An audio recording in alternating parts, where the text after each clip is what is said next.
आईला भेटल्यावर शंभूराजे विचारतायत, आई साहेब आमच्या हाकेला का हो साथ तुम्ही दिली नाही? एवढ्या हाकेतून आमच्या एकही हाक इथवर आली नाही. त्यावर गहिवरलेल्या आई साहेब म्हणतात, कुठेही असेल आई तरी शंभू असं होणार नाही. कुठेही असेल आई तरी शंभू असं होणार नाही. हाक मारेल बाळ आणि ती आईपर्यंत पोहोचणार नाही. कित्येक वर्ष शंभू तुमच्या हाकाने ऐकत राहिले. कित्येकदा या डोळ्यातून अश्रू नव्हे रक्त वाहिले. सोडून आले तुम्हास मी पण काळीज माझं सुटत राहिलं. सोडून आले तुम्हास मी पण काळीज माझं तुटत राहिलं. हाका तुमच्या ऐकून शंभू माझं प्राण मग सुटत राहिलं. अशी आई अजून जन्मली नाही जिला पानं फुटत नाही. अशी आई अजून जन्मली नाही जिला पानं फुटत नाही. आणि हयात नसली आई तरी दूध तिचं आटत नाही. पण तुटले कितीही आतून तरी काळजाला माझे शरीर नव्हतं. आपल्या दोघांचं भेटणं शंभू नियतीला मंजूर नव्हतं. पण दिसत नसले तरी तुमच्या आसपास मी फिरत राहिले. प्रत्येक सौख्याच्या नात्यातून माया माझी पेरत राहिले.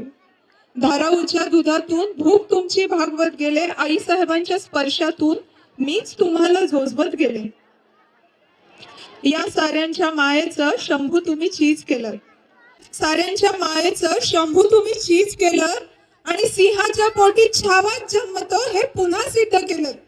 शस्त्रशास्त्र धर्मनीती सर्वात तुम्ही पारंगत झालात. सुख विश्रांती दूर सारून स्वराज्यासाठी जागत राहिलात. बघता बघता लेकरू माझं आकाश एवढं उंच झालं आणि सिंहाच्या या छाव्यानं मृत्यूलाही नमतं केलं. वार तुमच्यावर झाले पण वेदना मला झाली. वार तुमच्यावर झाले पण वेदना मला झाली. आणि तुमच्या या वेदनेनं आई माझ्यातली होरपळली.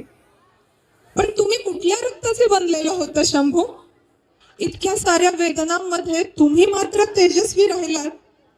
आणि मरणाला लाजवून शंभू तुम्ही इतिहास लिहिलात. जेव्हा फक्त देह जिंकतो तेव्हा कथा तयार होतात. पण जेव्हा आत्मा जिंकतो तेव्हा गाथा निर्माण होतात. युगे न युगे गड सांगतील तुमच्या पराक्रमाच्या कथा. शौर्य बलिदान आणि तुमच्या अस्मितेच्या गाथा. म्हणूनच आज स्वर्ग ही अभिमानानं तुम्हाला वंदन करतोय. शंभू माझा पुत्र नव्हे युगायुगांचा दीप ठरतोय.